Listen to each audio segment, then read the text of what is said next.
Sobrang na-disappoint talaga ako sa'yo, tol. Hindi ko na-expect na gagawin mo to ng second time around. Hindi ko talaga na-expect, tol. Hindi. So, sige. Para matapos na to, tol. Ako na ang bibili ng iPhone. Ako na ang bibili ng iPhone.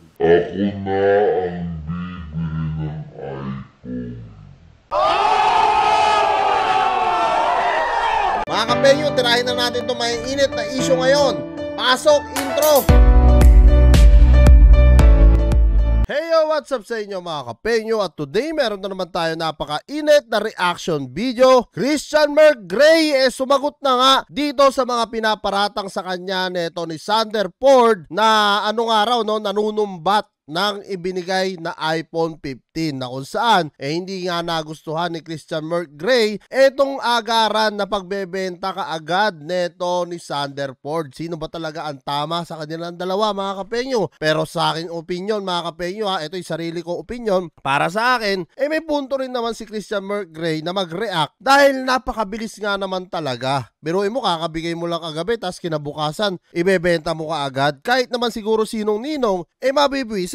Kung nag-abiso sana siya dito kay Christian Merc Gray na pare, okay lang ba na ibenta ko itong iPhone 15 muna kasi pare kailangan namin ng pera, may paggagamitan kami ng asawa ko. Kung ganun sana, naunawaan pa siya neto ni Christian Merc Gray, no? Pero wala talagang sadyang matigas ang muka neto ni Kalapangit. Kasi ni Sander Ford Kasi mga kapenyo, totoo naman yun, wala naman talagang pakialam na si Christian Merc Gray doon. Kaso ang kanya lang mga kapenyo, parang napakabilis naman ata, hindi man lang nag-init, 'di ba, sa kamay nyo o hindi man lang napanooran ng bata mga kapenyo, 'di ba? At tara mga kapenyo, wag na natin patagalin at sabay-sabay natin panoorin kung ano nga yung mainit na mensahe ni Christian Merc Gray dito kay Sander Ford. Si Marlo kasi nag-video siya, so sabi niya ganito. Sabi niya iiyak to si Merc, heist na numbat pa.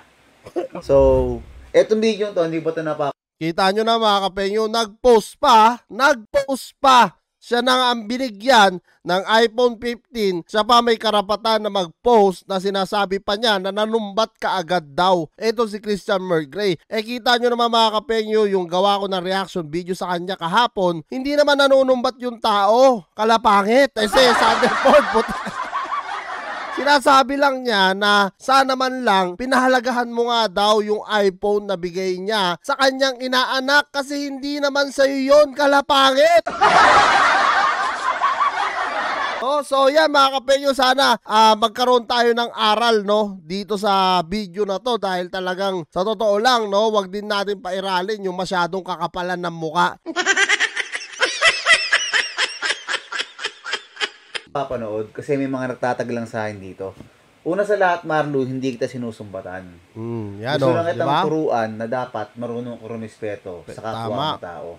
Pangalawa, sinabi ko na nga sa video ko, hindi ko binigay para sa iyo yung cellphone. Yan ay para sa inaanak ko. Sige, pagpalagay na, Marlo, ganito. Pagpalagay na nangailangan ka talaga ng gatas, kunwari, nangailangan ka ng gatas at saka diaper. Kunwari lang, pagpalagay na, kahit na sinabi mo sa akin na marami kang stock, na willing akong ibili yung baby nyo o baby mo ng gatas at diaper, sige na. Kung ako yung nasa sitwasyon mo, tol, kunwari ako, nangailangan ako, syempre, di mo naman masasabi pagkakataon tatawagan ko yung nagbigay ng cellphone nito para sa inaanak ko.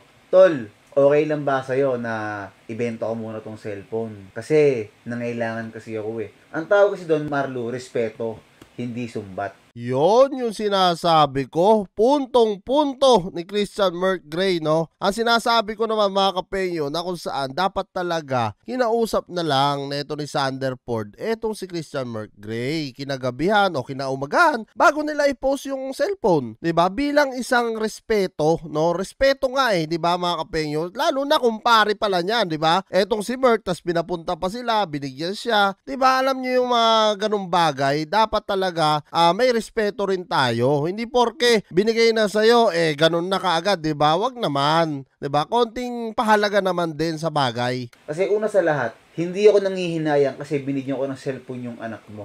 Dahil marami pa akong cellphone. Dahil meron pa akong dalawang cellphone dito. At marami akong pambili niyan. At namimigay talaga ako ng cellphone. Walang problema sa akin yan. Sa totoo lang, pag naubos to, bibili ulit ako, walang problema.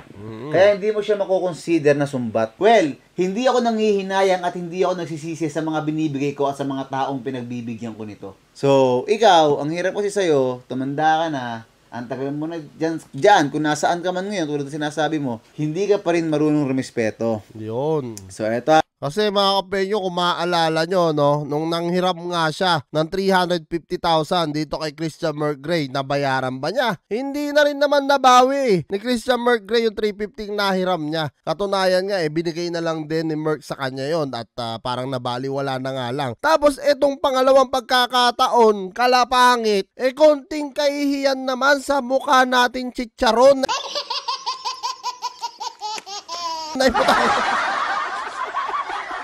Di ba mga kapenyo, konting kahihiyan naman, lalong lumulutong Once na binigay mo na yung isang bagay, dapat hindi mo na sasabihin pa. Sumbat daw. Yung sinasabi niya naman. Well, which is totoo naman talaga. Kakasabi ko lang kanina, kapag binigay mo yung isang bagay, hindi na sa'yo yun. Kahit anong gawin ng tao, okay lang yun. Pero sa akin kasi, niregalo ko yun para sa anak niya. Pangnood ng kung ano man. Kung nangailangan ka man, dapat nag-chat naman ng sa akin. So dahil nga, ayoko nang patagalin to, guys. Hindi na para panoorin ko pa to. O sige, last. Anong pinaka ni sinabi niya sa akin? Ito kasi kaya namin to ibebenta kasi mga talagang tao na gustong gumamit ng cellphone.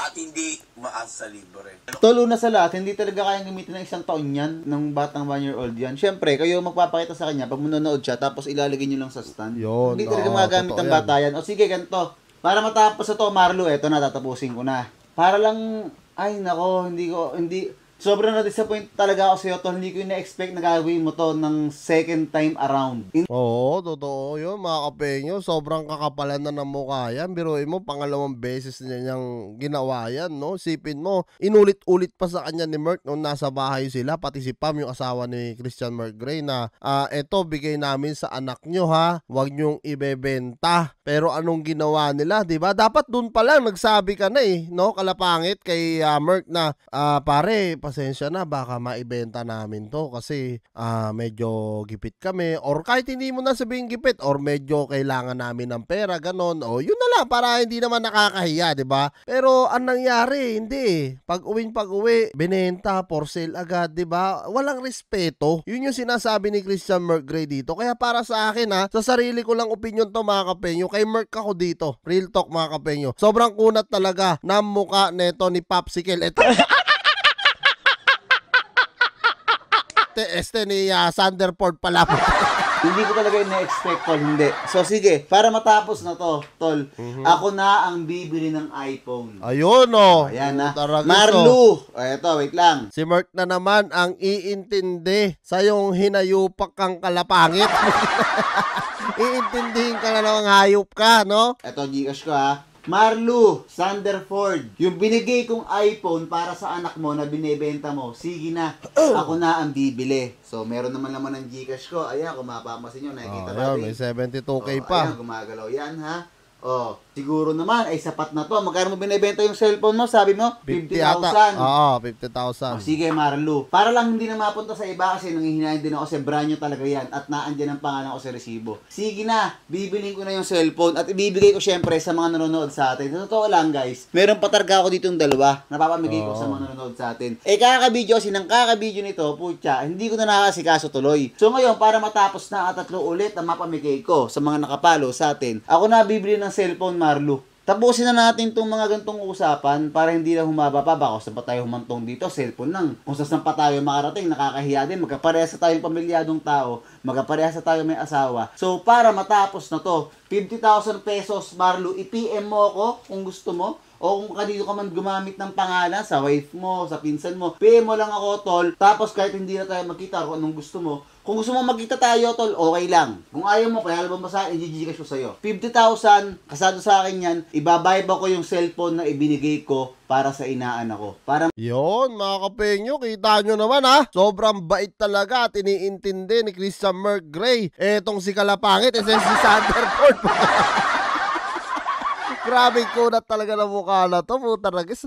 Alam nyo mga kapenyo, halos 1 year ago na nung kinokontent ko tong si Sanderford, pero talagang walang pinagbago, no? Kung anong itsura, siya rin ang kakapalan ng mukha talaga ng hinayupak na to. Isipin mo bibilin na lang ni Christian Merc Gray para na lang hindi ibenta sa iba, tapos ipamimigay na lang niya doon sa mga nakafollow nga sa kanya mga kapenyo, no? Ganun ka-concern etong si Christian Merc Gray dito kay Kalapangit, no? Kahit ginaganon siya. Napakatindi nito mga kapenyo. So kung kayo tatanungin ko mga kapenyo, ano nga masasabi nyo dito sa mainit na mensahe ni Christian Merc Gray laban kay Sanderford? Comment nyo na lang down below lahat ng mga opinion nyo mga kapenyo, at lahat-lahat po yan mga basa ko. Maraming salamat mga kapenyo. Kita-kita lang tayo sa usunod ko reaction videos.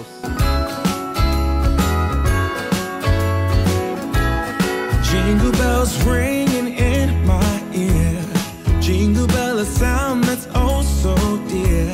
Frosty the snowman is all around town. Watch out for reindeers are falling down. We stay up waiting for Santa tonight. Climbs down the chimney at the speed of light, while we're dancing around the Christmas tree, hugging and kissing just you